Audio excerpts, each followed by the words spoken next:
বই পড়তে ভালোবাসেন বিদ্যাসাগর, তাই ঈশ্বরচন্দ্র বিদ্যাসাগরের জন্ম শতবর্ষে তার প্রতি সম্মান জানাতে রায়গঞ্জ গার্লস প্রাথমিক বিদ্যালয়ে রিডিং ফেস্টিভ্যালের আয়োজন করা হয়েছিল বৃহস্পতিবার। মোবাইলের আসক্তি কাটিয়ে বই পড়ার নেশা করুক খুদেরা, এই বার্তাই তুলে ধরার চেষ্টা হয়েছে বিদ্যালয়ের পক্ষ থেকে। এছাড়া বাংলা এবং ইংরেজি গল্প ও নাটকের মাধ্যমে শ্রদ্ধা সহকারে দিনটিকে পালন করা হয়।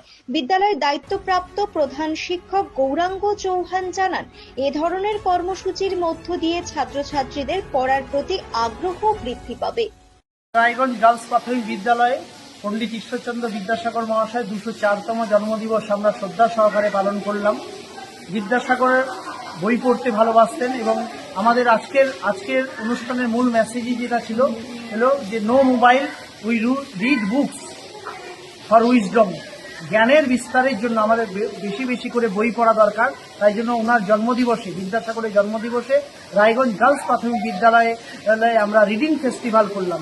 এখানে ছাত্রছাত্রীরা বিদ্যাসাগরের উপরে বিভিন্ন গল্প থেকে শুরু করে এমনি তাদের পাঠ্য বইয়ের বিভিন্ন গল্প বাংলা এবং ইংরাজিতে তারা পড়েছে, তারা পড়তে পারে কিনা, বাংলা এবং ইংরাজি খুব সুন্দরভাবে পড়তে পারে কিনা সেটার উপরে হয়েছে। এবং সুন্দর বিদ্যাসাগরের উপরে একটি নাটক হলো। আগামীকালও আমাদের অনেকগুলো নাটক এবং ডিবেট কম্পিটিশনও থাকছে। আমরা বিদ্যাসাগরের জন্মদিবসে আমরা রিডিং ফেস্টিভ্যালে আমাদের মেসেজ থাকছে ছাত্রছাত্রীরা সবসময় যেন মোবাইল ব্যবহার না করে, মোবাইলে যাতে বেশি না দেখে, মোবাইলের পরিবর্তে তারা যেন তাদের জ্ঞানের বিস্তারের জন্য এবং তাদের বুদ্ধির বিকাশের জন্য তারা যেন বেশি বেশি করে বই পড়ে এবং তারা জীবনে যাতে তাদের বিদ্যাসাগরের মতো একজন ভালো আদর্শ মানুষ হতে পারে, যিনি নারী শিক্ষার প্রসারে কাজ করেছিলেন, যিনি বিধবা বিবাহ প্রবর্তনের ক্ষেত্রে কাজ করেছিলেন, যিনি দয়ার সাগর ছিলেন এবং যিনি মহিলাদের জন্য, মেয়েদের জন্য বিদ্যালয় স্থাপন করেছিলেন। এই সমস্ত ভালো সমাজ সংস্কারক হিসাবে তারা যেন প্রতিষ্ঠিত হতে পারে, তাই জন্য বিদ্যাসাগরের উপরে নাটক হয়েছে এবং বিদ্যাসাগরের রিডিং ফেস্টিভ্যাল আমরা আগামীকালও চালিয়ে যাব।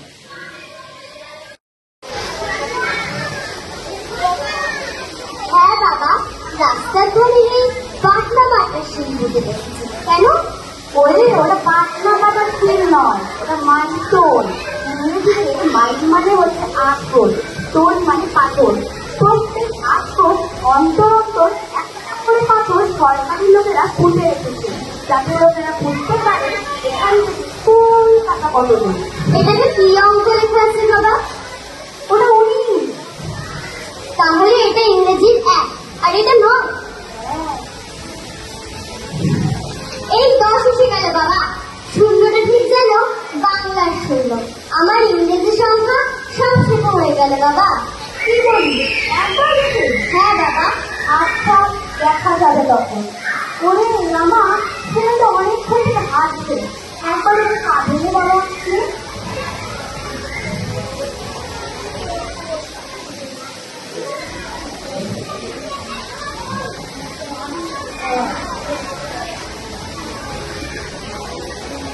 চল।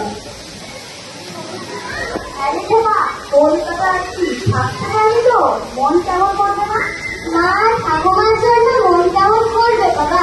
তুই বাবা, তুই লেখা পড়াচ্ছি ঠিক করে।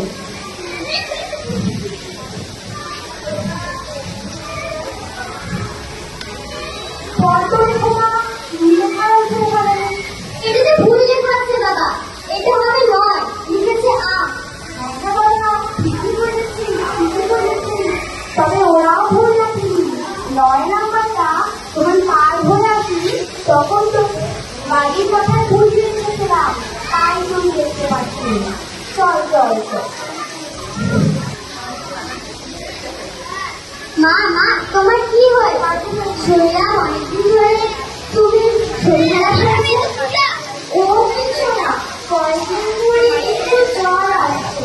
কিন্তু তুমি এত জ্বর বৃষ্টিতে জামা কাপড় ছিলাতে পারলে আসতে কেন? যদি তোমার কিছু হয়ে যেত। এখন আমি এসে গেছিলাম, দেখো ওষুধটা তুমি একেবারে আগের মতো সুস্থ হয়ে গেছে। কিন্তু এত শীতে তোমার গায়ে চাদর নিয়ে গেল, শরীরে যত্ন না হলো কেন? ও কিছু হবে না, আমি এখানে এমনি থাকি। জানিস, এই গ্রামের অনেকে শীতে বড় কষ্ট পায়, তারা